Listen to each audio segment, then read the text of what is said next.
बिस्मिल्लाहिर्रहमानिर्रहीम, अस्सलाम वालेकुम। आज की इस वीडियो में हम बात करेंगे हिंदुस्तान के उन रहनुमाओं के बयानात के ऊपर कि जो बयानात इस वक्त सोशल मीडिया की जीनत बने हुए हैं। यानी फिर हिंदुस्तान के बहुत सारे इलाकों के जो रहनुमा हैं उनको एक तरफ तो यही नहीं पता कि हिंदुस्तान के कितने राफेल तैयारे अब तक तबाह किए जा चुके हैं। अगर बात करें तो इस वक्त एक सबसे जो अहम बयान सामने आ रहा है, एक सीएम है स्टेट का, वो मोदी से सवाल कर रहा है कि हमें बताया जाए कि अब तक हिंदुस्तान के कितने राफेल तैयारे इस पाकिस्तानी हमले के अंदर तबाह हो चुके हैं। इस क्लिप की तरफ चलते हैं, इसके बाद इस वीडियो को आगे बढ़ाएंगे। మోడీ గారు తెచ్చిన రాఫెల్ యుద్ధ విమానాలు మన పాకిస్తాన్ కూల్చింది. ఎన్ని కూల్చిందో రాఫెల్ గురించి చెప్పమంటే ఈరోజు చర్చ లేదు. ఈరోజు మన దేశం కాదని ఇతర దేశాల నుంచి రాఫెల్ యుద్ధ విమానాలను కొనుగోలు చేసిన మోడీ గారు మీరు జవాబు చెప్పండి. మన పాకిస్తాన్తో జరిగిన యుద్ధంలో ఎన్ని రాఫెల్ యుద్ధ విమానాలు పాకిస్తాన్ నేలగూల్చిందో మీరు లెక్క చెప్పండి. जी हाँ नाज़रीन, तो इस वक्त सोशल मीडिया पे इस तरह की बहुत सारी वीडियोस अब गर्दिश करना शुरू हो गई हैं। यानी आप उस खुमार से बाहर निकल आए हैं हिंदुस्तानी के। अब तक यानी 10 दिन तक तो सेलिब्रेट किया जा रहा था कि उनका कोई भी नुकसान नहीं हुआ, और नुकसान जो हुआ है वो पाकिस्तानी एयरफोर्स का हुआ है। हमने पाकिस्तानी एयरफोर्स के GF-17 थंडर तैयारे तबाह किए हैं। इसके साथ साथ ये भी क्लेम किया जा रहा था हिंदुस्तान की तरफ से कि हमने F-16 तैयारे भी पाकिस्तान के तबाह किए हैं। लेकिन अब आहिस्ता आहिस्ता वो जो नशा था वो नशा उतरता जा रहा है और अब हकायक सामने आने का सिलसिला शुरू हो चुका है। तेलंगाना का चीफ मिनिस्टर अपने प्राइम मिनिस्टर से जो है वो विनती कर रहा है कि बताया जाए आवाम को, हिंदुस्तानी आवाम को ये बताया जाए कि कितने राफेल तैयारे तबाह हुए हैं। यानी फिर अब तक इसके ऊपर जो खामोशी है वो खामोशी तोड़ने की बातें हिंदुस्तान से शुरू हो गई हैं। तो अब आने वाले वक्तों में एक तरफ तो आवाम जो है वो प्राइम मिनिस्टर मोदी को जो है वो मोरिदुल इल्ज़ाम भी ठहराना शुरू होगी, और जिस तरह से राफेल तैयारों ने इस जंग के अंदर अपना वो मुकाम खो दिया है, यानी फिर दुनिया भर में राफेल तैयारों की जिस तरह से हिंदुस्तानी पायलट्स की वजह से जग हसाई हुई है, उसका मुकम्मल मलबा अब इन तमाम रहनुमाओं ने हिंदुस्तानी फौज पे भी डालना शुरू कर दिया है। और इसके साथ साथ बीजेपी के रहनुमा ने तो अब ये भी वाजे कबूल कर लिया है कि 7 मई को हिंदुस्तान के कितने तैयारे तबाह हुए थे। इस वीडियो के अंदर आगे हम आपको ये सब चीज़ें बताते चलेंगे, लेकिन उससे पहले उन तमाम नाज़रीन के लिए जिन्होंने अब तक हमारा ये चैनल पाक गोल्ड मीडिया सब्सक्राइब नहीं किया, इस चैनल को सब्सक्राइब कीजिए ताकि कोई भी अहम वीडियो आप मिस ना कर सकें। अब इसके साथ साथ आपको बताते चले, इस वक्त बीजेपी का एक MLA है जो कि उधमपुर रियासत यानी मशरक़ी उधमपुर से ताल्लुक़ रखता है, RS पठानिया से। वो इंडियन एयरफोर्स के बारे में क्या कलमात अदा करता है, पहले इस वीडियो को देखते हैं फिर इस पर बात करते हैं। ऑपरेशन सिंदूर के दौरान सबके ध्यान में एयरफोर्स स्टेशन में क्या हुआ?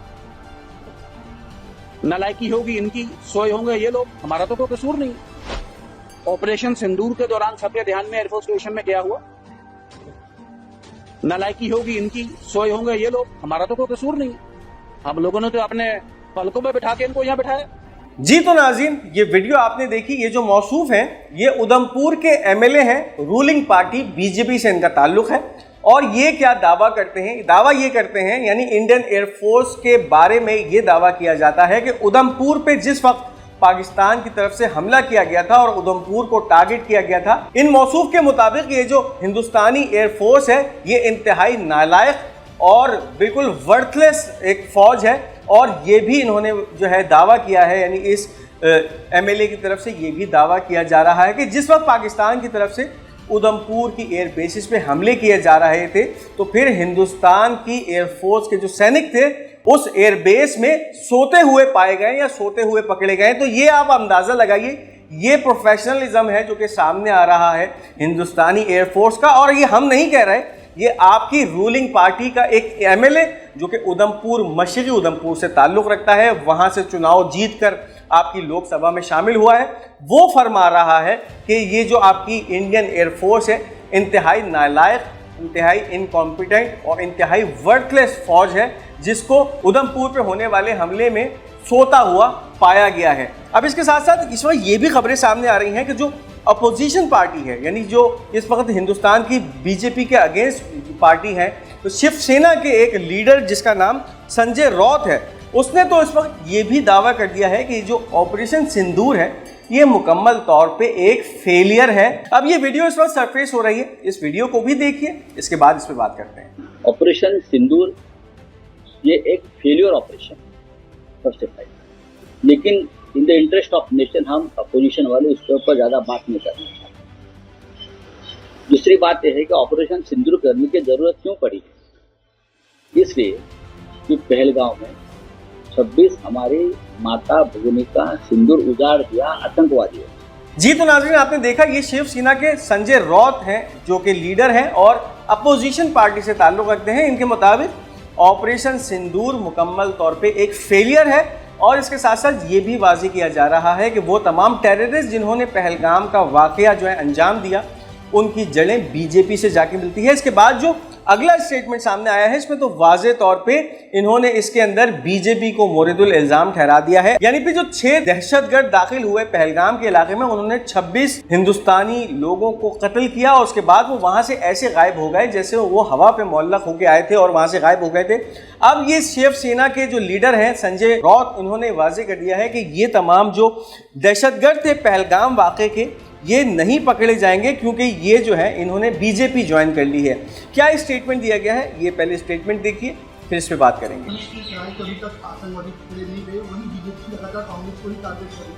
आतंकवादी तो शायद बीजेपी में प्रवेश किया होगा, इसलिए पकड़े नहीं जाते।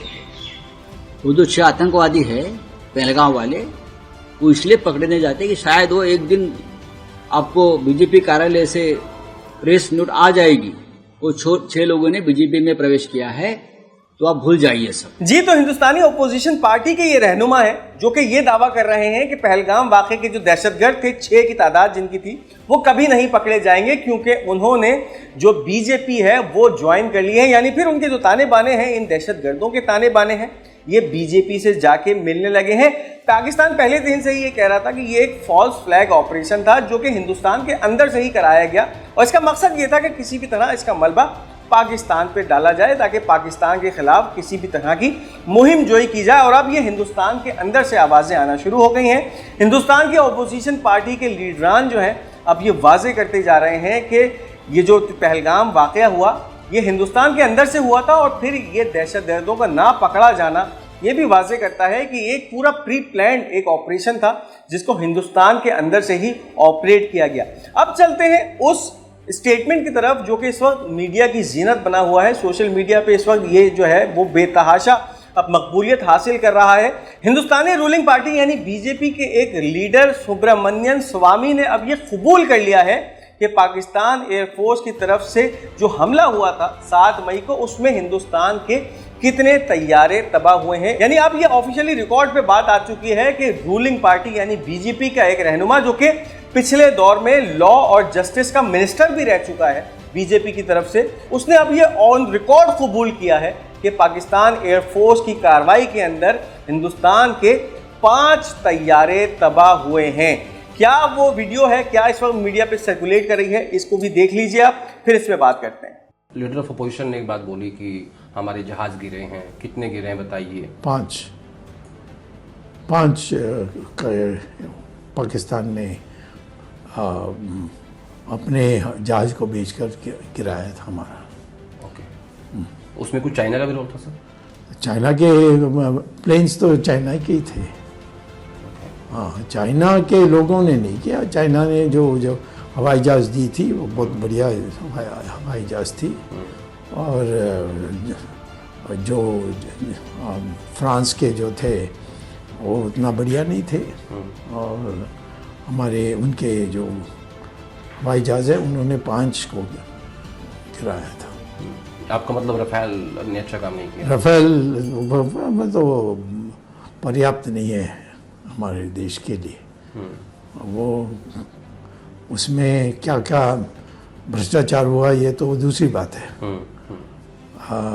मोदी रहते हुए हम इस पर जांच नहीं कर सकते क्योंकि होने नहीं देगा वो।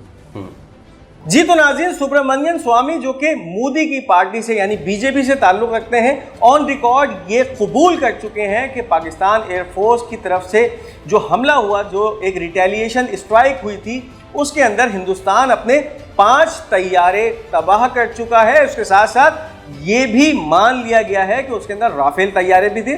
ना सिर्फ राफेल तैयारों के गिरने का जो कबूलियत है वो भी इस रहनुमा की तरफ से सामने आ चुकी है, बल्कि राफेल तैयारों को कचरे के ढेर से भी तजवीज़ दी जा रही है। यानी फिर ये स्टेटमेंट सामने आ रहा है कि जो पाकिस्तान की तरफ से चाइनीज तैयारे इस्तेमाल किए गए वो टेक्नोलॉजी में राफेल तैयारों से कहीं ज़्यादा एडवांस थे, और फिर राफेल तैयारे इतने कंपैटिबल या इतने पोटेंट नहीं थे कि इन तैयारों को यानी J-10C या इसके दागे जाने वाले PL-15 बियॉन्ड विजुअल रेंज मिसाइलों का मुकाबला कर सकते। तो अब हिंदुस्तान से ये आवाज़ें आना शुरू हो गई हैं, आहिस्ता आहिस्ता ऐसे बयानात निकल के सामने आ रहे हैं जो कि वाजे करते जा रहे हैं कि पिछले 10-12 दिनों से हिंदुस्तानी मीडिया जिस तरह से एक झूठ और प्रोपेगेंडे का बाजार गर्म कर रखा था, उसकी शिद्दत अब टूटती जा रही है और सच और हकायक आहिस्ता आहिस्ता दुनिया पर आश्कार होते जा रहे हैं। इसके साथ साथ इस वक्त ये भी आपको बताते चलें कि पाकिस्तान ने $2.6 बिलियन की एक डिफेंस और इकोनॉमिक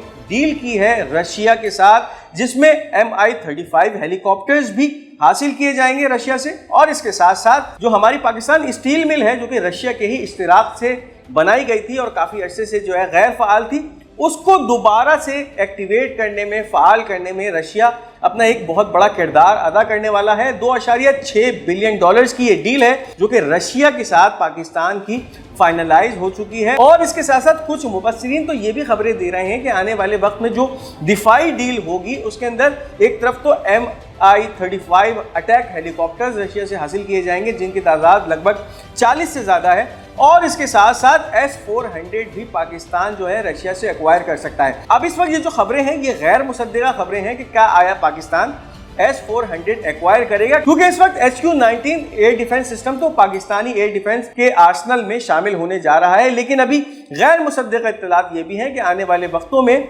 जो S-400 एयर डिफेंस सिस्टम है पाकिस्तान वो रशिया से हासिल कर सकता है। अब इस वक्त इन तमाम खबरों को देखकर हिंदुस्तान के अंदर बहुत ज़्यादा बेचैनी पाई जाती है। हिंदुस्तान जो है इसको फॉरेन रिलेशंस के फेलियर से तजवीज़ दे रहा है, और बहुत सारे हिंदुस्तानी तो अब इसको इस तरह से देख रहे हैं कि एक तरफ पाकिस्तान की $2.6 बिलियन की डील हो रही है रशिया के साथ, और ये भी तब हो रहा है कि जब ऑपरेशन सिंदूर के बारे में हिंदुस्तान ने अपने बहुत सारे मेंबर पार्लियामेंट्स को मुख्तलिफ ममालिक में भेजा था, और ममालिक में भेजने का मकसद ये था कि अपना मौक़िफ़ या अपनी जो भी काम इस वक्त ऑपरेशन सिंदूर में हिंदुस्तान की तरफ से किया गया वो दुनिया भर में वो अपना मौक़िफ़ जो है उनको ऊपर वाजे कर दिया जाए, उनको ऊपर ठोक दिया जाए। जयशंकर इसके अंदर बहुत ज़्यादा जो है वो इन्वॉल्व रहा, सफारती ताल्लुकात या सफारती राब्ते बहुत सारे ममालिक से होते रहे, लेकिन ये तमाम सफारती राब्ते इस वक्त मुकम्मल तौर पे फेल हो चुके हैं। और बावजूद इसके कि यूक्रेन के मामले पे इंडिया ने एक न्यूट्रल पॉलिसी रखी है, इस वक्त हिंदुस्तानी इस तरह से इसको तजवीज़ दे रहे हैं कि रशिया ने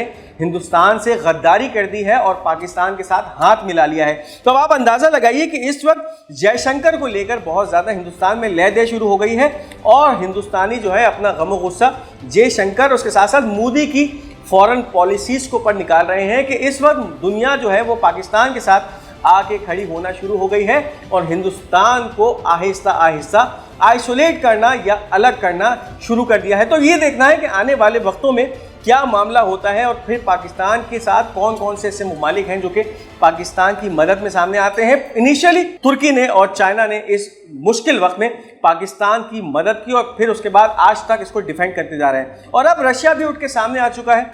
$2.6 बिलियन की डिफेंस डील हो रही है। इसके साथ साथ बहुत सारे ऐसे ममालिक भी हैं जो कि JF-17 थंडर तैयारे खरीदने में दिलचस्पी ले रहे हैं, जिससे पाकिस्तान का जो फॉरेन रेवेन्यू है उसमें इजाफा होगा, और इसके साथ साथ जो चाइनीज़ J-10C तैयारे हैं उनकी मार्केट भी बूम करती जा रही है। कुछ मुसद्दिक़ इत्तलात ये भी हैं कि इंडोनेशिया ने अब राफेल तैयारों की जो डील थी उसको पीछे करके हिंदुस्तान चाइना से J-10C तैयारों की डील फाइनलाइज करने की जो बातें हैं वो भी शुरू कर दी हैं। तो ये देखना है कि आने वाले वक्तों में किस तरह से मंजरनामा तब्दील होता है और किस तरह से पाकिस्तान के लिए बहुत सारे ममालिक उठकर सामने आते हैं। ये थी इस वक्त की अहम अपडेट्स। इस वीडियो को लाइक और शेयर करना मत भूलिएगा।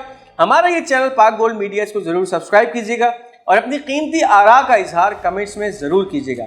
इंशाल्लाह बहुत जल्द एक नई वीडियो, नई अपडेट के साथ आपका मेज़बान एक बार फिर आपकी खिदमत में हाजिर होगा। तब तक के लिए मुझे इजाज़त दीजिए। खुदा हाफिज़ व नासिर।